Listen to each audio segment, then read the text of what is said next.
Assalamualaikum warahmatullahi wabarakatuh. Innal hamdalillah nasta'inuhu wa nastaghfiruh wa na'udzu bihi min shururi anfusina wa min sayyiati a'malina. Man yahdihillahu fala mudilla lahu wa man yudlil fala hadiya lahu. Asyhadu an la ilaha illallah wahdahu la syarika lahu wa asyhadu anna Muhammadan 'abduhu wa rasuluhul karim.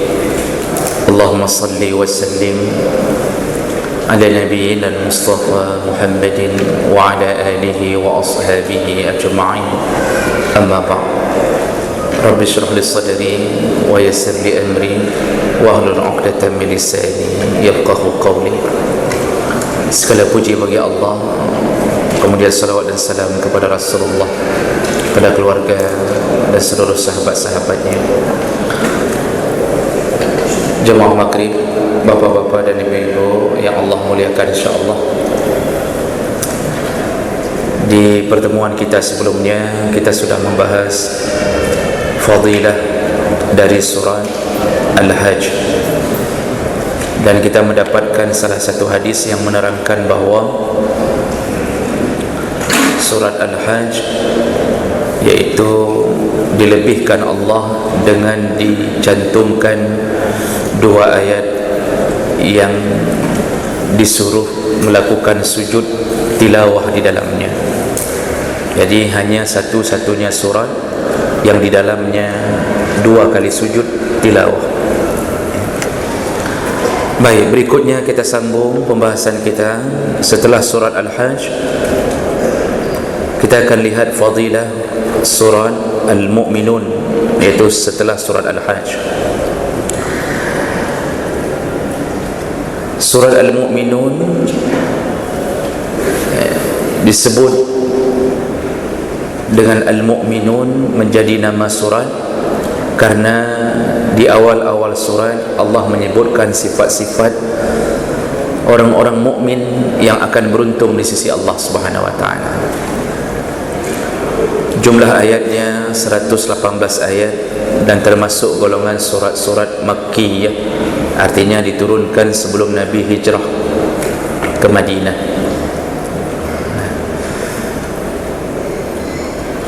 Dan dalam surat ini, setelah saya mencari dalam beberapa sumber, saya mendapatkan ada 3 hadis yang menyebutkan tentang fadilah surat ini. Walaupun hadisnya masih di dalam timbangan para ahlul hadis. Ada yang mengatakannya bisa dijadikan hujjah, ada yang mengatakannya lemah, tapi ada penguat-penguat hadis tersebut, maka masih berani untuk kita utarakan, karena masih ada yang mengatakan hadis ini bisa dipertanggungjawabkan. Nah, hadis-hadis ini membicarakan tentang kelebihan surat Al-Mu'minun. Sekali lagi sebelum kita sambung, semua surat itu sama di sisi Allah. Artinya yang membacanya tetap mulia di sisi Allah. Cuma hak Allah untuk melebihkan antara satu surat dengan surat yang lain, dan hak Allah untuk menentukan mana surat yang lebih sering kita baca dibanding surat yang lain. Jadi sebenarnya di saat kita memilih surat-surat tertentu di hari-hari tertentu, itu karena kita mengejar ketaatan kita kepada Allah. Jadi bukan karena lebihnya surat tersebut, tapi karena Allah yang melebihkannya, maka kita sebenarnya sedang taat kepada Allah saja. Jadi itu saja kata kunci. Jadi jangan mengira bahawa di antara satu surat dengan surat yang lain seakan-akan punya kadar positif dan negatif. Tidak begitu ceritanya. Baik, yang pertama fadilah surat Al-Mu'minun, yang membaca 10 ayat pertama lalu mengamalkannya, membaca dan mengamalkannya, maka dijamin dia akan mendapatkan surga tertinggi, yaitu Firdaus. Surga, Pak. bukan tabungan Firdaus tapi surga Firdaus. Dan ini berdasarkan hadis dalam riwayat Ahmad bin Hanbal juga disebutkan. Jadi ada beberapa penguat hadis. Dalam riwayat Tirmizi disebutkan, tapi Imam Tirmizi mengatakan hadis ini dhaif. Tapi di sisi riwayat Ahmad bin Hanbal mengatakan itu tidak dhaif, karena ada beberapa penguatnya. Wallahu a'lam. Hadis ini dari Abdurrahman bin Abdul Qari qala sami'tu Umar bin Al-Khattab yaqul, aku pernah mendengar Umar ibn Al-Khattab berkata,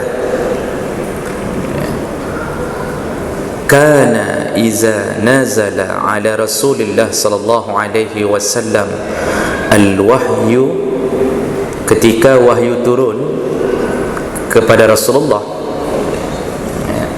yusma'u inda wajhihi kadayyin nahli. Salah satu cara wahyu turun, kata Umar, ketika kami bersama Rasulullah, biasanya terdengar di sisi Rasulullah. Jadi yang mendengar adalah Rasulullah, cuma Rasulullah kemudian menceritakan ke sahabat. Nah, apa yang didengar oleh Rasulullah? Kadayyin nahli, seperti suara lebah. Nah, itu salah satu metode turunnya wahyu. Salah satunya dengan cara terdengarnya suara lebah. Kalau kita buka tafsir, ada yang mengatakan suara lebah itu adalah suara kepakan sayap malaikat Jibril. Ada yang kadang-kadang diiringi dengan suara lonceng, seperti suara lonceng. Dan yang model bersuara ini paling berat diterima oleh Rasulullah. Dan Rasulullah biasanya kalau sudah turun wahyu, dalam keadaan sedang berbicara apapun, beliau pasti terdiam. Jadi turun wahyu itu tidak mesti di saat Rasulullah santai. Dalam keadaan sedang berkomunikasi dengan sahabat, tiba-tiba turun wahyu, maka biasanya Rasulullah langsung terdiam. Waktu turun inna a'tainakal kautsar, kalau kita membuka tafsir juga begitu. Rasulullah sedang berbicara dengan sahabat, tiba-tiba Rasulullah terdiam. Lalu sahabat meriwayatkan, kami melihat tiba-tiba dia tersenyum. Setelah terdiam, kemudian dia tersenyum. Situ sahabat agak bingung, diam kemudian senyum. Kalau itu kejadiannya pada kita, kira-kira apa pandangannya, Pak? Sedang diam lalu senyum, ya? Makanya sahabat pun bertanya kepada Rasulullah, ma adhakaka ya Rasulullah, apa yang membuat engkau tersenyum ya Rasulullah? Rasulullah baru menyebutkan, baru saja turun ayat inna a'tainaka al-kautsar. Jadi Rasulullah tersenyum karena Allah ternyata telah membuat coupling khusus, satu telaga dijadikan milik khusus bagi Rasulullah, tidak bagi nabi-nabi yang lain, dan telaga itu bernama Al-Kautsar. Nah, itu membuat Rasulullah tersenyum, ternyata dia mendapatkan sesuatu dari Allah Subhanahu wa taala. Jadi Umar ingin menceritakan bahawa ketika kami bersama Rasulullah, tiba-tiba Rasulullah terdiam, dan salah satu cara turunnya wahyu terdengar suara lebah, ya. Famakasna, kalau kami melihat gaya Rasulullah begitu, maka kami pun diam semuanya. Jadi sudah terbiasa sahabat, ketika Rasulullah berbicara diam, maka mereka pun ikut diam. Dan ini sekaligus menunjukkan adab sahabat kepada Rasulullah. Sahabat itu sangat-sangat beradab kepada Rasulullah, sangat. Kalau keluar sesuatu dari mulut Rasulullah, mereka mengangkat suara untuk membantah pun tidak berani. Dalam satu hadis, ada dua sahabat, ada dua orang berselisih karena belum dibayarkan hutangnya. Saya lupa namanya dalam hadis tersebut. Jadi ada dua orang yang berselisih, satu pemberi hutang, yang satu yang berhutang. Nah, pemberi hutang itu selalu menagih hutangnya, sampai akhirnya karena sudah lama tidak ditagih, sudah lama tidak diberikan, dia mendatangi masjid Rasulullah ketika yang berhutang ada di masjid. Lalu terdengarlah suara agak keras dan tegas, ya, dia mengatakan, bayar sekarang hutangku, bayar. Jadi menagih hutang itu bukan aib, Pak. Aneh orang hari ini, kalau orang yang menagih hutang dianggap aib, orang yang berhutang nggak bayar-bayar dianggap korban. Aneh, Pak. Jadi kita yang menagih hutang dianggap, kok tega nagih hutang, nyanpih, bahasanya. Orang yang nggak bayar-bayar dianggap korban, sayang dia. Masa udah ditagih, masa berani-beraninya ditagih. Jadi aneh gaya berpikir manusia, yang benar jadi salah, yang salah jadi benar. Orang lembut maksiat dianggap benar karena kelembutannya. Orang tegas tapi tidak bermaksiat, malah menegakkan kebenaran, dianggap salah. Inilah kita, inilah gaya kita. Jadi ketika ditagih hutang, nah kemudian terdengar di rumah, dari balik kamar Rasulullah, karena Rasulullah di kamar Aisyah, rumah dengan Aisyah itu berhadapan langsung dengan mihrab. Terdengar ada yang nagih hutang. Langsung Rasulullah membuka gorden dari pintu rumahnya, dan dia melihat ke orang yang menagih hutang tersebut. Dia mengatakan, wahai fulan, disebutkan namanya tapi saya lupa siapa nama beliau. Disebutkan, wahai fulan, cukuplah engkau tagih setengah saja. Jadi mungkin Rasulullah tahu bahwa orang yang berhutang itu tidak sanggup bayar lagi. Rasulullah meminta tagih setengah saja, dan Rasulullah memberi tanda setengah saja. Langsung sahabat yang kesal itu, begitu Rasulullah keluar, yang dikeluarkan hanya wajahnya saja, melihat Rasulullah mengatakan setengah, detik itu juga berubah, dia mengatakan, ya sudahlah, setengahnya saja. Padahal dari tadi dia ingin menagih semuanya. Pantang diberitahu oleh Rasulullah sesuatu, dia langsung taat. Itu model sahabat. Hari ini kita mendengarkan hadis berulang-ulang tentang ini haram, ini jangan, itu jangan, tapi masih terus meremehkan, mengolok-olok Rasulullah. Memang kita tidak pernah lihat wajah Rasulullah, tapi hadisnya menjadi petunjuk kita antara taat ke Rasul atau tidak. Berulang-ulang. Ada yang sudah ikut pengajian, Pak, sudah 30 tahun, yang butnian tetap dia lakukan. Jadi ini aneh kadang-kadang. Nah, lalu apa yang terjadi? Kami diam. Lalu Rasulullah setelah turun wahyu tersebut, fastaqbalal qiblah, lalu dia menghadap ke kiblat, wa rafa'a yadayhi, dan dia mengangkat tangannya. Ini salah satu adab berdoa, menghadap kiblat, mengangkat tangan. Jadi jangan sampai mengira mengangkat tangan itu bid'ah. Karena ada yang memasyhurkan mengangkat tangan dalam doa itu bid'ah. Padahal banyak hadis yang menyebutkan tentang mengangkat tangan. Banyak hadis, Pak. Termasuk salah satunya hadis ini, Rasulullah menghadap kiblat lalu mengangkat tangannya. Jadi dalam doa itu angkat tangan. Cuma gaya angkat tangan tergantung harapan. Kalau model istighatsah, model memohon benar-benar kepada Allah di atas sesuatu yang besar, maka disuruh angkat tangan lebih tinggi. Dan ini Rasulullah mengajarkannya ketika beliau salat istisqa, memohon hujan. Rasulullah angkat tangan, kata sahabat, sampai nampak putihnya ketiak Rasul. Kalau kita jangan tinggi-tinggi kali, Pak, karena tidak ada jaminan putih itu. Diangkat sampai nampak. Kenapa bisa nampak? Karena baju dulu bukan begini. Itu baju dulu model ini jubah terbuka, ini dari sini ke pinggang itu terbuka. Jadi kalau diangkat nampak. Jadi kalau model minta sesuatu yang ini, yang memohon benar-benar menolak balas, mintalah dengan tangan yang tinggi. Memohon hujan. Tapi kalau permintaan kita permintaan rutin, meminta sesuatu berharap tapi permintaan rutin, maka angkatlah tangan paling kurang seujung setentang dengan bahu. Dan ini dilakukan oleh Rasulullah. Lalu Rasulullah berdoa kepada Allah setelah turunnya wahyu itu. Apa doanya? Allahumma zidna wala tanqusna. Ya Allah, tambahkan untuk kami dan jangan kurangi kepada kami. Artinya tambahkan. Ini bahasa-bahasa Rasul setelah turun wahyu. Wa akrimna wa la tuhinna, muliakanlah kami, janganlah engkau menghinakan kami. Wa a'tina wa la tuharrimna, berikanlah kepada kami pemberianmu dan jangan haramkan pemberian itu kepada kami.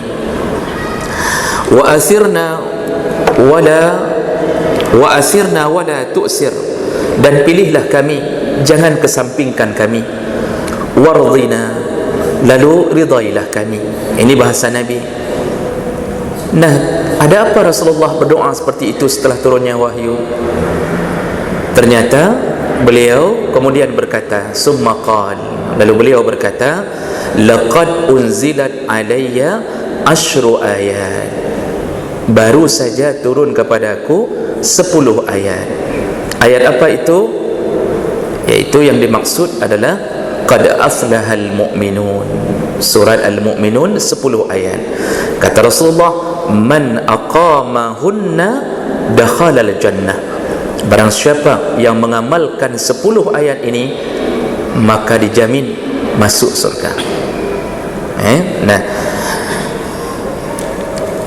berarti Allah jamin melalui ayatnya langsung, Rasulullah pun jamin. Yang mengamalkan 10 ayat ini, bahasa Nabi aqama itu menunjukkan bukan hanya sekedar dihafal. Mengamalkan lebih utama daripada menghafal. Memang yang menghafal Quran itu ada hadis-hadis yang menyebutkan kemuliaannya, tapi tolong cek kembali hadis. Tidak ada satu hadis pun yang menyebutkan hanya menghafal. Jadi yang bisa memberikan mahkota ke orang tua, yang bisa memberikan jubah ke orang tua dipanggil di padang mahsyar, diberdirikan di atas panggung yang dibuat oleh Allah, lalu diizinkan anaknya menyematkan mahkota ke kepala dan baju jubah ke orang tuanya, di hadapan seluruh khalayak. Itu mereka yang membaca lalu menggali ilmunya, lalu kemudian mengamalkannya. Jadi bahasanya ada 3, qara'a, kemudian wa'alima wa'amila, hafal, gali ilmunya, lalu kemudian amalkan. Jadi orang hari ini mengira begini, jadi orang mempersempit makna hadis ini dengan memasyhurkan, nak, yang penting kamu hafiz, mama enggak peduli, yang penting hafiz. Tapi dia enggak tahu apa yang dia hafal. Okeylah, dapat kelebihan berarti suka membaca Al-Quran dengan menghafal, itu sudah baik. Tetapi tidak ada jaminan untuk menyelamatkan, memberi syafaat pada orang tua. Karena memberi syafaat pada orang tua dilanjutkan hadisnya, menghafal lalu menggali ilmunya. Dan untuk menggali ilmu itu perlu cabang-cabang ilmu. Perlu belajar bahasa Arab. Untuk mengetahui tentang ayat Quran itu perlu belajar nahwu, saraf, perlu belajar balaghah, perlu belajar ulumul Quran. Di dalam ulumul Quran diajarkan tentang amsal. Kalau Allah mengatakan kamasali, itu maksudnya apa? Lalu harus mengetahui tentang dunia fikih. Kalau Allah menyebutkan tentang hukum-hukum dalam Quran, itu harus tahu hukum itu telah dihapus atau belum. Jangan mengamalkan hukum yang telah dihapus. Nah, jadi ini proses. Maka pesantren-pesantren tahfidzul Quran itu sebaiknya merevisi program, bukan hanya menghafal. Ini 6 tahun menghafal, keluar dari situ cuma bisa menghafal, tapi tidak faham apa yang dihafal. Disuruh tafsirkan inna a'taina yang terpendek saja tidak tahu apa maksudnya. Akibat tidak faham apa yang dibaca. Ini tidak ada fadilah bagi mereka yang hanya sekedar menghafal, artinya tidak dapat fadilah untuk menyelamatkan atau memberi syafaat pada orang tua. Setelah mengetahui, tidak mesti harus 30 juz diketahui Bapak Ibu maka Allah. Yang penting mengamalkan pada ayat-ayat yang sifatnya perlu ditegakkan untuk diamalkan. Nah, Level ketiganya mengamalkan. Makanya kalau yang sekedar menghafal, dia baca ayat, tapi malah melakukan yang dilarangnya setelah dia baca, ini malah dilaknat oleh Al-Quran, malah dilaknat oleh Al-Quran. Oleh karena itu perlu mengamalkan isi. Kalau kita baca sejarah, dulu metode menghafal Qurannya para sahabat itu bukan melulu hanya menghafal ayat. Jadi hafalan dulu sekitar berapa 10 ayat, itu pernah saya baca Pak, dalam metode para sahabat menghafal. Kemudian 10 ayat itu ditahsin, lalu kemudian diperbagus bacaannya. Setelah itu menemui guru tafsir, dia harus belajar dulu 10 ayat itu, mengetahui maknanya. Setelah itu mereka mulai mengamalkannya, baru sambung hafalan ke berikutnya. Jadi menghafal, langsung menggali ilmunya, lalu kemudian mengamalkannya, masuk ke hafalan baru. Makanya sahabat itu walaupun hafalannya mungkin tidak sampai 30 juz semua mereka, tapi amalan mereka subhanallah, satu ayat sudah cukup bagi mereka untuk menegakkan agama ini. Dan sahabat tidak panjang-panjang sekolahnya. Ada sahabat yang profesor, tidak. Ada sahabat yang S3, doktor, tidak. Tapi Masya Allah, mereka bisa mengubah sejarah dunia, mengubah sejarah dunia hanya karena mengamalkan. Karena kita ini hidup dengan mengamalkan. Makanya Nabi mengatakan, yang membaca dan aqama, mengamalkan 10 ayat pertama surat Al-Mu'minun, dijamin surga, dijamin surga. Kalau begitu, perlu kita tahu sedikit dalam waktu yang sangat singkat ini, kira-kira apa yang Allah sebutkan dalam surat tersebut. Pertama, Allah sebutkan qad aflahal mu'minun, telah beruntunglah orang-orang yang mukminun. Ini beruntungnya beruntung di mana? Akhirat. Kita semua tahu ini maksud Allah adalah di akhirat beruntungnya, karena ini masa proses ujian, beruntungnya di akhirat. Cuma Allah memakai past tense, fi'il madhi. Jadi seakan-akan sudah terjadi, padahal belum terjadi. Nanti beruntungnya di akhirat, bukan sekarang. Mukmin sekarang jangan mengira kalau sudah jadi mukmin wajib kaya, istri cantik, anak pintar, bisa beli mobil, kemudian hidup nyaman, lalu dia merasa bahwa kita beruntung ya jadi mukmin. Tidak begitu. Mukmin itu bisa jadi selalu di dalam ujian Allah. Ada seorang mukmin yang kadang-kadang seperti Nabi Ayub, hidup selalu dalam sakit-sakit, diberi ujian terus-terusan oleh Allah, diberi kemiskinan, tapi dia tetap taat. Jadi bukan beruntung itu maksudnya beruntung di dunia, tapi di akhirat. Cuma Allah memakai madhi, past tense, jadi seakan-akan sudah terjadi, padahal akan terjadi. Ini kan dari segi bahasa ada kontradiksi. Di sinilah perlu tafsir. Ulama tafsir menyebutkan Allah sengaja memakai fi'il madhi, past tense, sudah terjadi padahal belum terjadi. Ini maksud Allah adalah dia walaupun belum terjadi pasti terjadi. Maka Allah langsung menegaskan dengan past tense, pasti terjadi. Maksudnya apa? Orang-orang yang mengamalkan apa yang disebutkan berikutnya pasti masuk surga. Kalau kita kan harus memastikan, Pak. Misal kita mengatakan kita ni mau rencana bisnis, lalu kita akan mengatakan jangan ragu, pasti ada untungnya. Ujung-ujung setelah bisnis bangkrut. Tadi begitu pasti, tenang saja. Kalau kita buka kedai, ini pasti beruntung. Kita mencoba memastikan, padahal belum terjadi. Ujung-ujungnya bangkrut. Allah tidak ada cerita kalau Allah sudah mengatakan wajib beruntung. Beruntung ini bermakna dia mendapatkan kesenangan selama-lama, yaitu surga Allah Subhanahu wa taala. Karena tidak ada keberuntungan yang lebih hebat daripada surga Allah. Disitulah berkumpulnya puncak kebahagiaan. Tidak ada kerja, duduk-duduk saja, tidak perlu gaji karena semua fasilitas disediakan. Kita hari ini duduk-duduk saja Pak selama online daring ini, tapi kemudian nanti bermasalah. Tapi di sana tidak perlu mengamalkan lagi semua aturan syariat. Salat tidak perlu, zakat, puasa tidak ada lagi penyakit Kata Rasulullah dalam hadis, tidak ada lagi kentut, tidak ada lagi keringat, tidak ada sendawa, gerop, tidak ada lagi gerop. Karena gerop mengganggu. Nanti di sana tidak ada gerop, tidak ada sendawa, tidak sakit perut, tidak ada kencing, tidak ada hajat, tai, tidak ada. Makan apapun tidak ada asam lambung, asam urat, kolesterol. Tidak ada.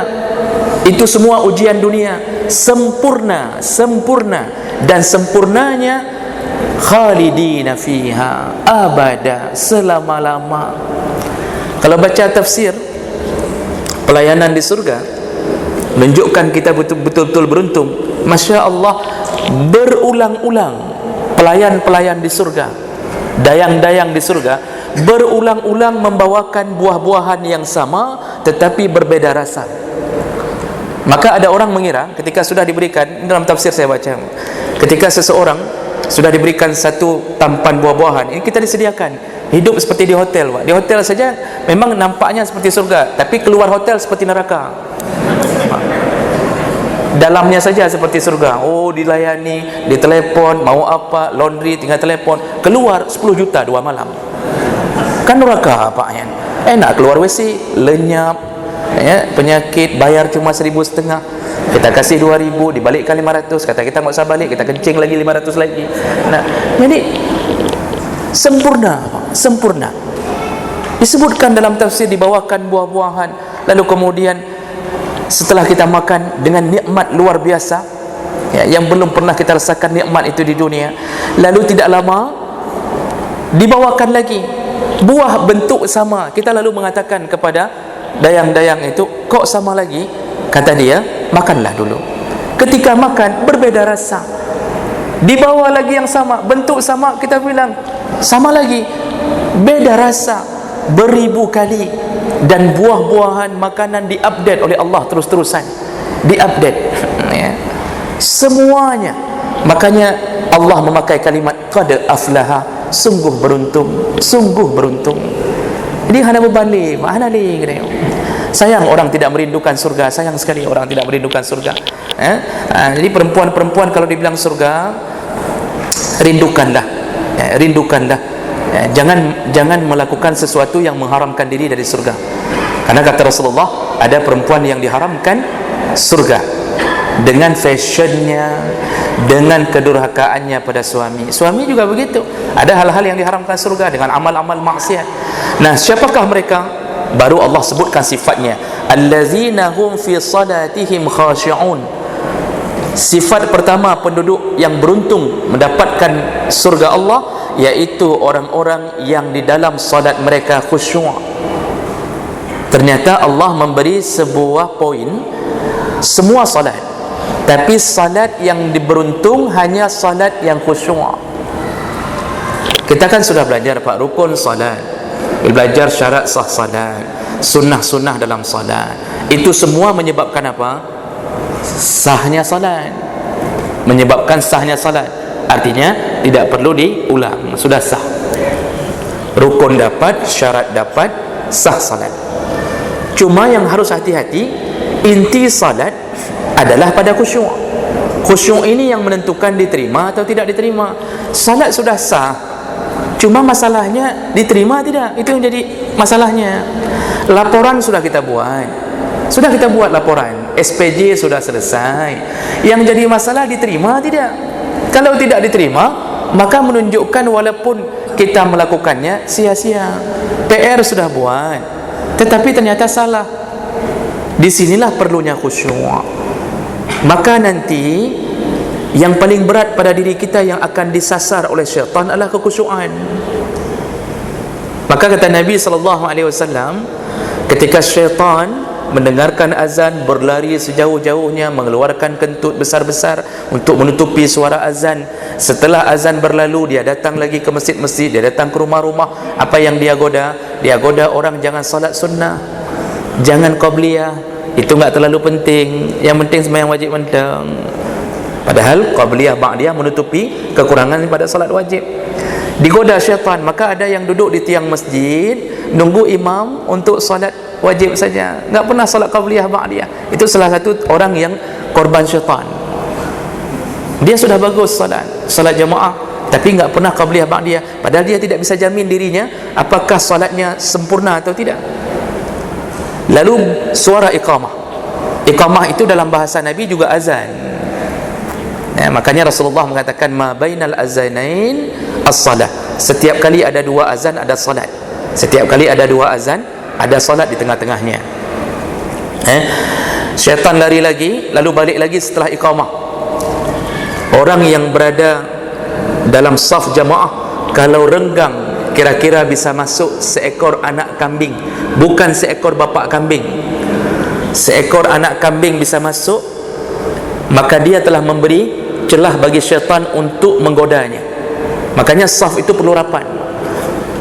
Dalam tatanan jumhur ulama, rapat itu tidak mesti nempel. Silakan baca beberapa literatur. Rapat itu tidak mesti nempel mata kaki dengan mata kaki, tapi mubalaghah, serapat-rapatnya. Karena para ulama, jumhur ulama mengatakan ada sebahagian memang kalau nempel malah membuat tidak khusyuk.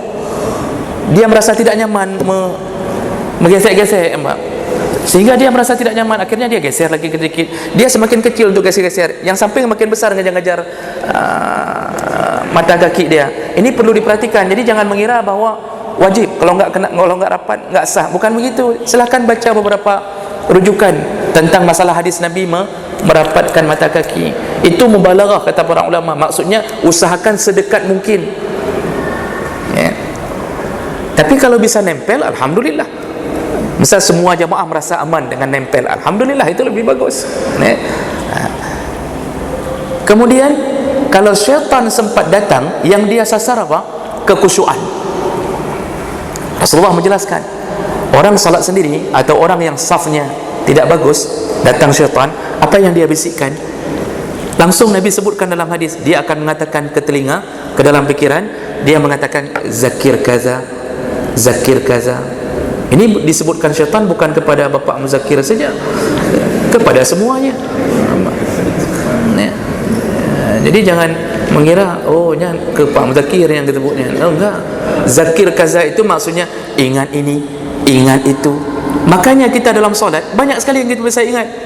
Ingat dulu perceraian pertama dengan isteri pertama, padahal sudah 10 tahun yang lalu. Ingat bagaimana anak kunci kita hilang, di mana. Habis solat, assalamualaikum, tak tahu lagi itu di mana anak kunci. Kemudian ingat urusan kantor, ingat urusan anak, SPP belum bayar. Kemudian ingat pulang dari sembahyang Isya, mie goreng atau goreng basah. Itu diingat semenjak salat Isya itu. Siapa yang membawa memori itu? Syaitan. Syaitan yang ingat ini, ingat itu. Makanya habis, disitulah beratnya khusyuk. Makanya Allah mengatakan wa innaha lakabiratun. Salat itu berat illa 'alal khashi'in, kecuali mereka yang sudah tertanam rasa khusyuk. Makanya sahabat dulu saking khusyuknya, tombak masuk ke betisnya untuk mencabutnya, dia minta waktu untuk salat. Ketika selesai salat dia tanya, sudah dicabut? Ternyata sudah dicabut. Dia tidak sadar. Masya Allah. Kita jangankan tombak, nyamuk, padahal nyamuk belum gigit, cuma mayang-mayang saja, begitu Pak. Itu pun kita sudah merasa tidak nyaman, tidak nyaman. Begitulah kita. Makanya yang beruntung di akhirat mereka yang selalu khusyuk dalam salatnya.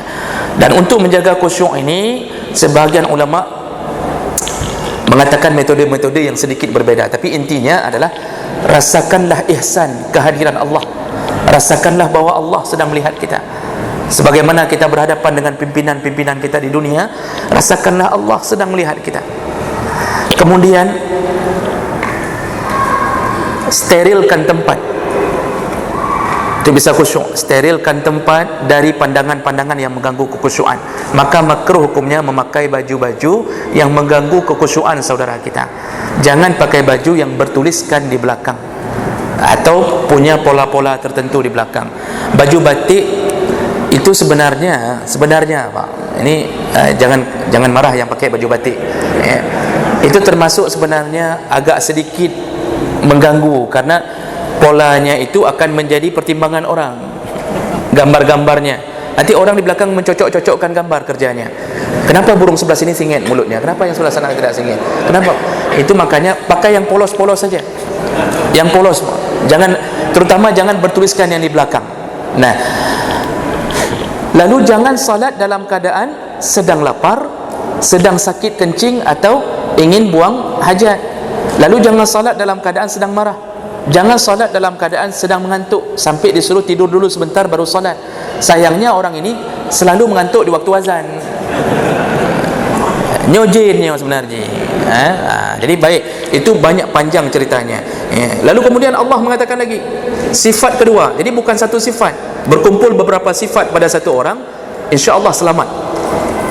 Yang kedua, wallazina hum 'anil lagwi mu'ridun, yaitu orang-orang yang menjauhkan diri dari perbuatan sia-sia. Al-lagwu, sia-sia. Apa sia-sia? Dia tidak melakukan yang tidak berhubungan dengan kemaslahatan hidupnya. Jadi makanya banyak orang hari ini membuang-buang waktu hidup sia-sia. Mohon maaf saya selalu mencontohkan kerana ini peradaban kita. Duduk di kedai kopi setiap malam terlalu lama, bicara tidak jelas, itu sebenarnya al-lagwu. Karena Rasulullah dalam satu hadis menyebutkan Rasulullah melarang bergadang. Rasulullah tidak bergadang di malam hari. Habis Isya beliau langsung tidur. Paling pun beliau kalau ada sesuatu itu berhubungan dengan agama, mendengarkan curhatan isteri, itu beliau lakukan. Maka daripada duduk di kedai kopi, bagus dengarkan keluhan isteri. Mendengarkan isteri mepep-pep itu masih lebih baik, karena dia dari pagi sudah lelah. Kita sibuk dengarkan saja Pak, walaupun ada sat-sat. Jangan kita saut pun. Ada sat-sat apa-apa. Enggak usah kita saut. Biar saja ada sat-sat, kita pura-pura dengar saja. Kan betulnya. Begitu saja sudah cukup. Itu sudah cukup membahagiakan isteri. Nanti sekali-sekali puji, kamu semakin mepep-pep semakin cantik, Masya Allah. Itu hancur dunia Pak, sehingga malam pep-pep baju-baju nanti di malam Pak. Jadi begitulah orang baik, tinggalkan perbuatan sia-sia. Jadi semua gerakan kaki cari pahala, semua gerakan mulut cari pahala, duduk dengarkan ilmu itu pahala. Ini lampu tengah mati, isyarat sudah cukup atau bagaimana? Baik. Kemudian baru Nabi Allah menyambung lagi, wallazina hum lizakati fa'ilun. Lalu mereka, sifat ketiga, mereka tidak pernah menunda-nunda untuk membayar zakat, betul-betul mengeluarkan zakat. Nah ini Bapak Ibu, coba lihatlah dalam rukun Islam yang paling sering disebut oleh Allah, salat, zakat. Di sini juga disebutkan salat, zakat. Nanti kita tidak dapatkan kalimat haji, puasa. Itu cuma beberapa ayat khusus tentang Ramadan, beberapa ayat khusus tentang haji. Tapi yang paling sering diulang-ulang salat, zakat. Di sini juga salat, zakat, dengan gaya bahasa aqamus salah wa atuz zakah, yuqimuna salah wa yu'tuna zakah, aqimus salah wa atuz zakah. Terus-terusan Allah ulang itu. Kenapa? Kenapa rukun Islam yang lain hanya diulang pada tempat-tempat tertentu, tapi salat dan zakat diulang berkali-kali? Silakan rujuk ke tafsir. Para ulama sepakat mengatakan salat adalah simbol hubungan baik kita dengan Allah, dan itu kita nampakkan sehari-hari. Jadi orang baik dengan Allah, salat lambangnya. Setiap hari dia tundukkan, setiap hari dia tunduk. Zakat simbol hubungan baik kita dengan manusia. Jadi kita ini baik dengan manusia kapan? Ketika memberi. Ketika memberi. Makanya jangan fikir senyuman kita sudah hebat sekali. Kalau kriat, tetap kita belum baik. Tapi walaupun senyuman kita tidak pernah kita layangkan, tapi uang selalu kita beri, Masya Allah, kita adalah orang-orang yang telah mewakili kebaikan bersama manusia. InsyaAllah kita sambung pertemuan yang akan datang, karena azan di tetangga kita telah terdengar. Semoga Allah mempertemukan kita kembali di dalam surganya. Amin ya rabbal alamin. Subhanakallahumma bihamdik, asyhadu an la ilaha illa anta, astaghfiruka wa atubu ilaik. Wassalamu alaikum warahmatullahi wabarakatuh.